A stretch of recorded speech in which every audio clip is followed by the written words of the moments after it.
Saya juga belum ada omongan sama sekali tuh bakal menjadi hostnya. Oke. Kayaknya sih saya urutan terakhir lah nama saya muncul. Oke. Jadi itu tadi bisa mengeluarkan sifat asli saya yang kalau teman-teman dekat saya yang kalau lihat saya sekarang nih, ya ini mah Reza dari dulu nih. Ini emang sesuai nih. Lihat berita dengan gaya baru. Betul. Itu kata eksekutif produser saya ya. Episode Liga Korupsi Indonesia itu kan dengan gaya pembawaan saya waktu saya di sport sebenarnya. Oh gitu. Iya. Ada kombinasi-kombinasi tertentu berarti ya. Ada kombinasi-kombinasi seperti itu. Jadi memang deliverynya yang ditekankan di sini buat saya gitu. Terbuka semua jalannya ya Mas ya. Seperti itu ya. Jadi benar-benar saya menikmati proses. Kalau dari pengalaman saya, mereka nggak akan peduli latar belakang kamu, tapi apa yang bisa kamu kerjakan. Oke. Itu yang akan menjadi sorotan ketika kamu nanti ada di dunia kerja. Jurusan jurnalistik pasti terlintas ISIP. STP. Kalau jurnalistik ya pasti orang langsung top of mind-nya gitu ya. Top of mind-nya, ISIP kampus Jakarta. tercinta. Kampus tercinta.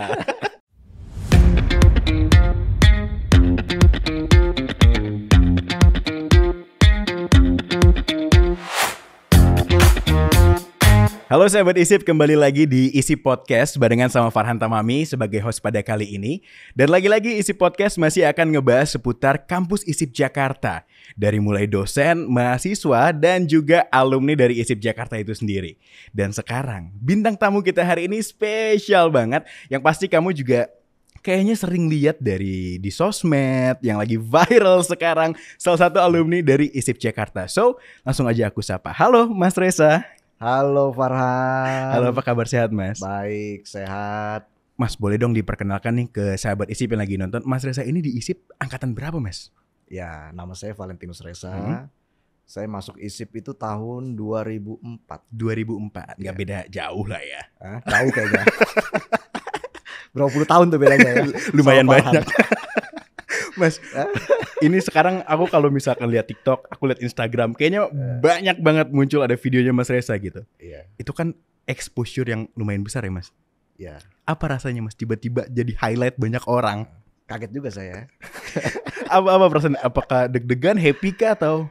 Ya tentunya ini adalah hasil dari saya harus apresiasi programnya dulu kan. Oke. Karena bagaimanapun juga saya bisa seperti ini karena program Midnight Live yang sudah dikonsepin oleh teman-teman yang sudah punya jam terbang tinggi, punya dedikasi tinggi di bidangnya masing-masing. Senior-senior saya juga ada di sana. Jadi program yang memang sudah dibikin konsepnya sejak tahun lalu. Oke, itu berarti udah dari tahun lalu konsepnya? Iya, kalau nggak salah Oktober 2024. Oke, itu baru konseptingnya doang Mas? Ya, itu baru konsep timnya, produser, eksekutif produser. Okay. Nah, saya juga belum ada omongan sama sekali tuh bakal menjadi hostnya. Oke. Kayaknya sih saya urutan terakhir lah nama saya muncul. Oke. Karena saat itu saya dengar juga selentingan kan ada beberapa nama yang sudah dipilih. Ada beberapa kandidat gitu ya? Iya, ada beberapa kandidat. Tiba-tiba bulan Januari ya, awal tahun 2025, ya nggak sengaja aja tuh. Saya lagi mau ke WC. Mereka lagi rapat ya kan. Mereka lagi rapat begitu. Terus dipanggil. Dia aja nih kita coba. Oh gitu. Iya. Berarti tiba-tiba jalan-jalan jadi host. Dia aja kita coba nih. Akhirnya saya ikut dummy kan. Saya ikut bikin dummy program. Banyak lah bikin dummy programnya itu. Ada 3-5 kali tuh. Karena kan harus benar-benar harus terkonsep ya. Dan materinya ini adalah materi-materi yang jurnalistik. Fakta jelas di sana harus diutamakan. Dan setelah ikut dummy ya cocok akhirnya. Akhirnya pas gitu ya Mas ya? Pas. Selain timnya pas ya. Bisa saling mengisi. Dan bisa mengeluarkan apa ya, sifat asli saya kali. Karena harus ada teamwork yang kuat dong ya kalau kayak gitu kan. Pastinya kalau namanya televisi show kan harus ada teamwork yang kuat. Kita tidak bisa berdiri sendiri kan. Betul. Intinya tim tersebut sangat kompak lah. Kompak. Dan itu tadi bisa mengeluarkan sifat asli saya yang kalau teman-teman dekat saya yang kalau lihat saya sekarang nih, Ya ini mah Reza dari dulu nih. Ini emang sesuai Iya. nih. Giliran siaran yang serius orang nggak percaya. Oh gitu. Sekarang ya. Tapi berarti dari mulai brainstorm awal semua tuh di Oktober tadi tuh ya Mas ya? Iya. Saya dengarnya seperti itu ya di Oktober itu. Mulai runningnya berarti kapan tuh Mas? Pertama kali running? Episode perdana tanggal 20 Februari. Itu berarti memang udah konsepnya sesuai tuh sama yang sekarang Iya, tuh ya? Jadi setelah bikin dummy, kan harus presentasi dulu ke atasan. Betul. Iya kan? Kalau atasan nolak ya pasti nggak akan tayang kan? Tapi memang kalau mungkin kenapa akhirnya banyak orang yang fokus ke sana karena konsepnya memang berbeda gitu ya Mas ya. Menghadirkan sesuatu yang baru lah gitu bisa dibilang. Iya, melihat berita dengan gaya baru. Betul. Itu kata eksekutif produser saya ya. Oke.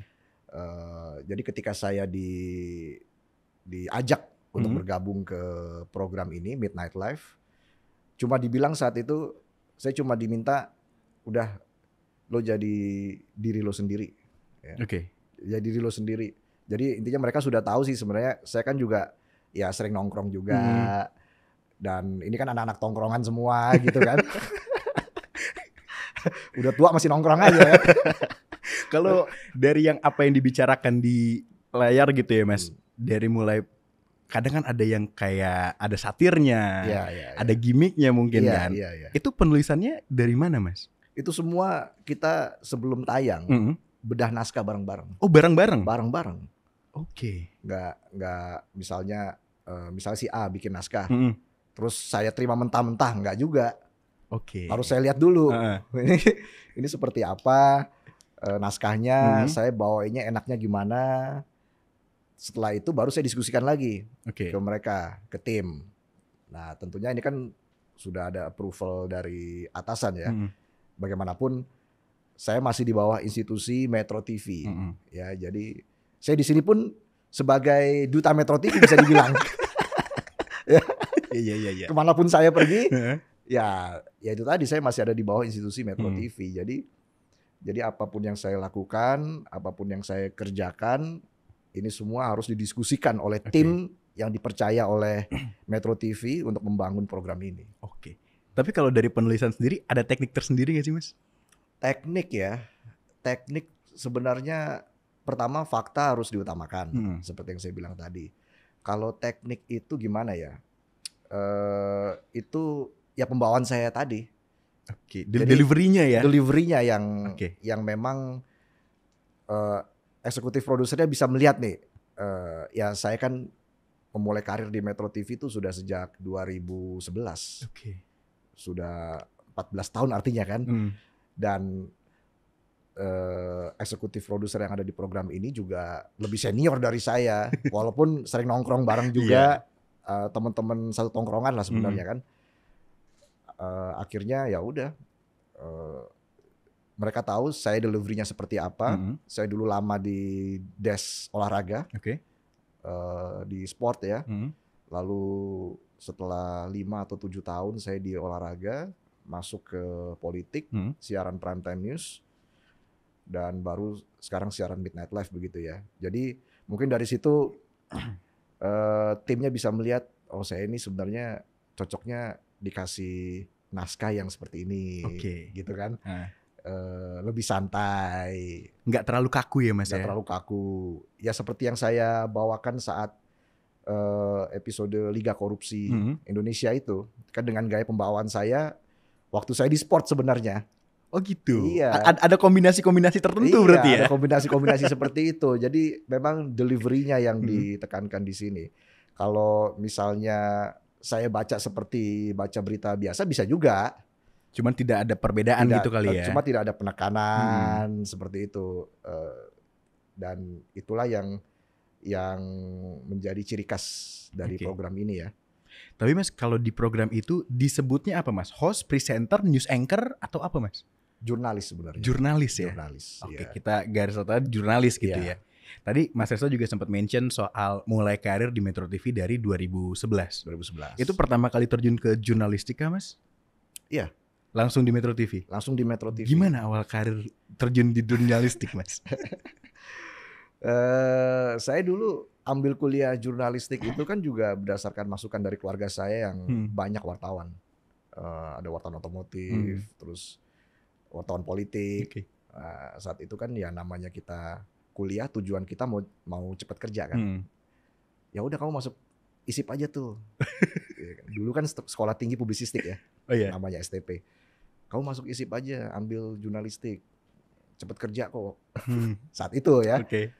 Ya udah saya ambil jurnalistik, dan karena saya suka bola dulu, saya bacanya juga tabloid bola, ya.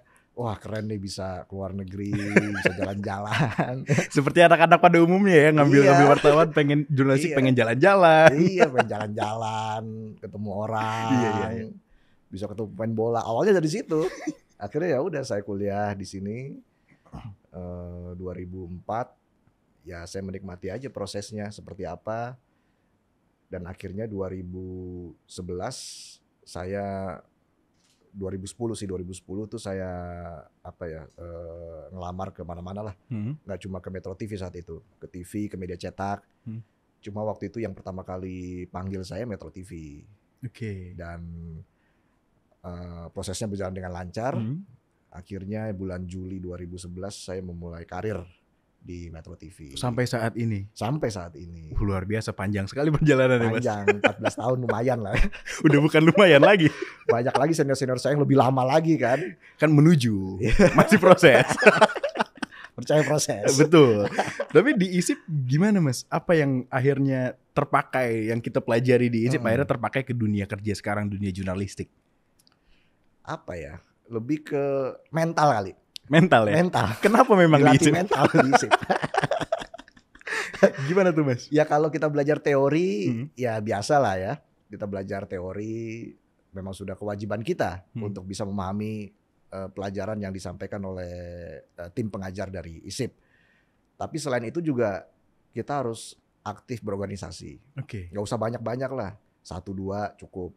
Yang penting di situ bisa mengeksplor skill apa yang kita dapat di kampus, kita explore di organisasi tersebut. Itu akan menambah motivasi kita, menambah ilmu kita, dan itu nanti yang akan dipakai ke dunia kerja. Oke. Jadi dunia kerja saat ini kan sebenarnya itu ya mereka sih pengennya terima jadi aja. Ya. Udah langsung bisa lah, langsung diterjunin aja, diceburin, dijeblosin gitu ya Mas. Dan lo harus langsung adaptasi di situ kan. Jadi menurut saya penting untuk ikut organisasi, tapi jangan sampai mengganggu kuliah. Oke. Target saya saat itu yang penting saya bisa lulus IPK di atas 3. Oke. Itu deh. Itu mungkin yang harus dilakuin juga kali ya, Mak. Yang sekarang minat dan pengen terjun ke dunia jurnalistik gitu ya, Mas. Iya, benar. Tapi apa pengalaman paling berkesan, Mas, selama kuliah di ISIP? Ya, saya mendapatkan kesempatan untuk magang di tabloid bola yang sering saya baca itu. Oh, yang awalnya tuh pengen ke situ ya. Akhirnya kesempatan magang. Akhirnya magang di situ. Walaupun cuma 2-4 bulan. Tapi itu benar-benar saya banyak belajar di situ. Itu yang mungkin ya sebagian besar ilmu dari sana saya bisa gunakan di dunia kerja saat ini. Karena kalau di kampus kan kita belajar soal akademik, ya. Dan magang tuh akhirnya jadi salah satu pembuktian pembelajaran kita gitu ya Mas ya. Benar, karena kan di dunia kerja sangat kompetitif. Kita harus perluas koneksi. Betul. Itu kan kekayaan dari seorang jurnalis kan, banyak koneksi. Lalu juga banyak mencari sumber berita, sumber bacaan,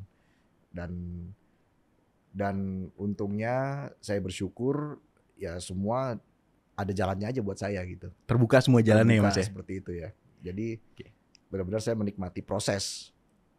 Kita harus sadar kuliah zaman sekarang itu kan sebuah privilege ya. Betul. Nggak semua orang bisa kuliah. Benar. Ya, jadi ketika mendapatkan kesempatan itu manfaatkan dengan maksimal. Harus dimanfaatkan dengan baik lah ya Mas ya. Betul. Ya itu tadi, kalau saya sih targetnya waktu itu yang penting lulus IPK di atas 3. IPK di atas 3. Ya, karena itu penting untuk karena kan syarat bekerja kan ya makin kompetitif lah ya. Betul. Dan itu yang saya kejar dulu. Oke lah kita berorganisasi, tapi jangan lupakan tanggung jawab kita untuk orang tua kita. Seperti itu. Seberapa penting Mas mahasiswa itu harus berorganisasi? Sangat penting menurut saya.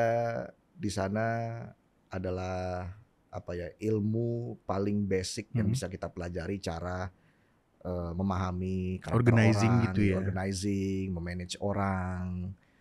Itu benar-benar dari nol. Waktu itu saya ikut organisasi dari nol. Di situ saya banyak belajar dan itu akan menempa mental Anda untuk nanti di dunia kerja. Karena kan di dunia kerja itu seperti yang saya bilang tadi, orang juga pasti akan mereka nggak kalau dari pengalaman saya, mereka nggak akan peduli latar belakang kamu, tapi apa yang bisa kamu kerjakan. Itu yang akan menjadi sorotan ketika kamu nanti ada di dunia kerja. Jadi ya harus seimbang antara kuliah. Harus balance tuh ya, akademiknya, organisasinya ya. Jangan ada yang timpang satu sama lain ya Mas. Tapi kalau selain karena keluarga Mas, mulai kuliah di jurnalistik, minat dari diri sendirinya tuh kenapa jurnalistik tadi Mas? Iya, ya pertama karena anjuran dari keluarga tadi, mana nih kira-kira bidang yang kira-kira bisa cepat kerja. Itu aja kan tujuan saya kuliah, setelah ini saya mau kerja. Ya udah akhirnya anjuran dari keluarga, dari keluarga, dari om. Karena background keluarga juga, jurnalis juga ya. Iya, keluarga jurnalis juga. Akhirnya ya udah ambil jurnalistik. Kenapa ISIP Mas? ISIP yang terbaik di bidang jurnalistik menurut keluarga saya. Jadi kalau orang bicara jurusan jurnalistik pasti terlintas ISIP, STP. Kalau jurnalistik ya pasti orang langsung top of mind-nya gitu ya. ISIP Jakarta. Tercinta. Kampus tercinta. Tapi Mas kalau untuk mahasiswa yang sekarang mahasiswa jurnalistik atau yang tertarik terjun ke dunia jurnalistik, apa yang mau disampaikan Mas? Ya, pokoknya jalankan dengan sebaik mungkin, jalankan dengan semaksimal mungkin. Jangan mudah menyerah, jangan putus asa. Ke depan kita tidak tahu kita akan jadi apa. 10 tahun, 20 tahun lagi. Karena itu ketika kamu kuliah, kamu udah harus punya semacam CV lah. Ya. 10 tahun lagi saya mau jadi apa nih? Berpikir panjang ya? Berpikir panjang, harus long term. Kalau short term mandek nanti. Mungkin sering terjadi sama banyak orang berpikirnya ya udahlah paling jauh setahun, 2 tahun. Tapi kita harus punya long term vision gitu ya Mas ya. Harus punya long term vision. Ya udah minimal 5 tahun lagi lah kita mau jadi apa. Saat itu ya target saya cuma lulus IPK di atas 3. Udah itu yang saya kejar. Organisasi penting, tapi yang lebih penting adalah kuliah kita selesai, orang tua kita bangga. Ya sudah. Tapi apa Mas, kalau misalkan mahasiswa yang sekarang mungkin baru lulus atau yang udah sebentar lagi mau lulus, setelah lulus apa yang mereka harus prepare untuk masuk ke dunia kerja, apalagi di dunia jurnalistik? Ketika lulus seharusnya sudah tidak berpikir lagi apa yang harus saya persiapkan ya. Itu semua didapat ketika kamu di kampus. Ya. Di kampus kamu harus serius, curahkan semua tenaga, karena tadi yang saya bilang ya, bisa kuliah itu adalah sebuah privilege dimanapun itu ya, kuliah dimanapun itu adalah sebuah privilege. Jadi jangan sia-siakan kesempatan itu. Dan ketika kamu lulus nanti, setidaknya kamu sudah punya modal. Ketika kamu ikut organisasi, sudah punya IPK yang cukup baik, setidaknya itu modal penting untuk nanti kamu ke dunia kerja. Mas, aku mau balik lagi ke soal presenting tadi nih Mas. Soal sebagai jurnalis. Dengan konsep baru sekarang, pernah dapat kritik atau feedback gak sih Mas? Tentunya kritik yang membangun banyak ya. Tapi kan ini adalah bukan program pertama saya. Sebelumnya saya membawakan prime time news, lalu lama di program olahraga, dan hampir semua program mungkin sudah pernah saya jalani ya di Metro TV. Jadi tidak hanya di sini, tapi di program-program lain juga saya pernah mendapatkan kritik yang membangun pastinya, dan itu kan semakin motivasi saya dan juga tim untuk bisa lebih baik lagi seperti itu. Nah, untuk mendapatkan kritik nih Mas, sekarang kan ada stigma ya, Gen Z tuh ketika dapat kritik kena mental. Gimana caranya kita untuk bisa ketika dapat kritik tuh malah memotivasi diri, bukannya malah drop? Oke, jadi ya harus dilihat dulu kritiknya seperti apa dan bagaimana kritik ini jangan bikin kamu down gitu ya. Tapi justru memotivasi lebih kuat lagi. Memang ada kritik yang membuat kamu down, tapi janganlah terlalu jangan terlalu ambil negatifnya gitu ya. Negatifnya atau sampai overthinking. Nah, itu sering terjadi Mas sama Gen Z sekarang. Sering overthinking ya. Betul. Kita dapat kritik kepikiran. Asam lambung naik. Asam lambung naik kan, nggak bisa tidur. Ya itu tadi makanya harus banyak bergaul. Kan mungkin salah satu obat overthinking itu kan ngobrol sama orang. Betul sih. Ya kan? Jadi bisa lebih lega lagi. Dan jangan lupa fokus atau goal kamu di awal tuh seperti apa sih. Makanya kita tadi karena kita udah punya tujuan long term tadi, akhirnya balik lagi mungkin ke motivasi itu ya Mas ya. Benar. Jadi sudah harus ditentukan tuh 5 tahun ke depan atau 10 tahun ke depan saya akan jadi apa nih. Oke. Ya. Jadi di situ kan ketika nanti kamu lagi down dan sebagainya, wah saya harus kembali lagi nih on the track. 5 tahun lagi saya mau jadi ini, jadi saya harus terus kejar goal saya. Seperti itu. Nah Mas, kalau dari balik ke program lagi nih Mas, dari gaya penyampaian Mas Reza tadi di program gitu ya, itu lebih bisa diterima masyarakat kah? Atau justru gimana Mas? Sejauh ini saya bersyukur diterima oleh masyarakat. Banyak yang mendukung, memberikan apresiasi. Tapi tentunya kita juga ke depan harus banyak evaluasi, ada yang dievaluasi ya. Apa yang perlu dievaluasi kita evaluasi. Yang jelas fakta tadi harus disampaikan dengan jelas. Tidak ada pengaburan fakta. Dan menurut saya sih saya harap juga program ini bisa berjalan terus ya. Karena banyak apresiasi juga dari Gen Z. Walaupun penyiarnya bukan Gen Z ya. Tapi gak apa-apa, lintas generasi kita Mas. Saya bersyukur bisa diterima, program ini bisa diterima oleh kalangan muda, generasi penerus kita. Dan kita harus meningkatkan tentunya kualitas dari program tersebut ya. Oke.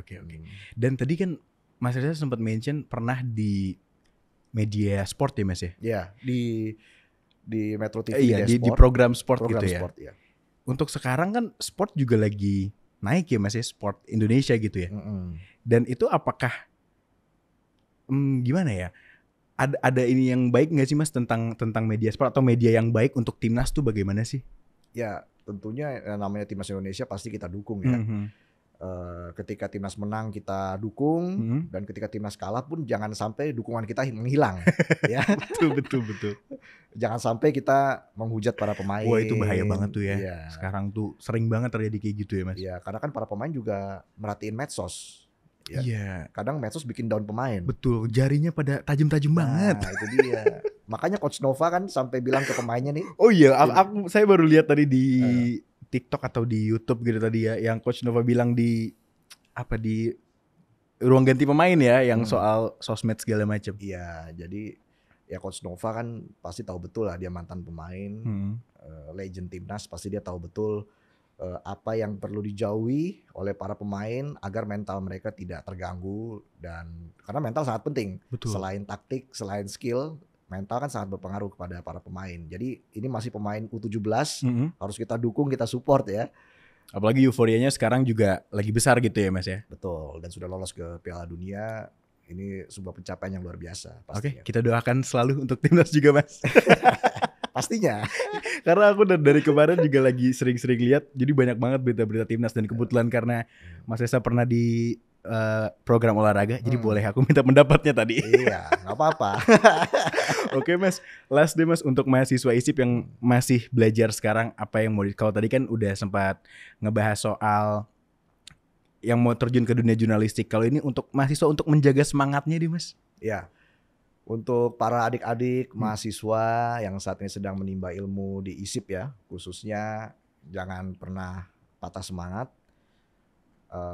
Tentukan goal kamu ke depan seperti apa, tujuan ke depan seperti apa. Lakukan yang terbaik ya. Gak usah terlalu berpikir nanti saya jadi apa ya, nanti saya kerja di mana ya. Pokoknya selagi mendapat kesempatan, lakukan yang terbaik. Jangan lupa juga setelah melakukan yang terbaik, serahkan semuanya kepada yang di atas. Betul. Itu yang juga yang paling penting kan. Dan ya semoga adik-adik di ISIP bisa mendapatkan pekerjaan yang sesuai passionnya. Oke. Ya. Karena sekarang lagi banyak banget orang yang pengen ngejar kerja sesuai passion ya Mas. Nah itu dia. Apalagi kalau kita bekerja sesuai passion ya namanya cinta, apapun kita akan lakukan. Betul. Kan?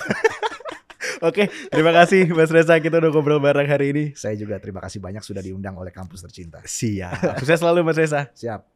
Oke, itu dia episode kita kali ini sahabat ISIP. Jangan lupa untuk follow di sosial media kita, di Instagram, di TikTok, dan juga jangan lupa untuk subscribe dan juga komen juga di bawah. Kita bakal ngobrol bareng siapa lagi di next episode. Saya Farhan Tami pamit undur diri. Sampai jumpa.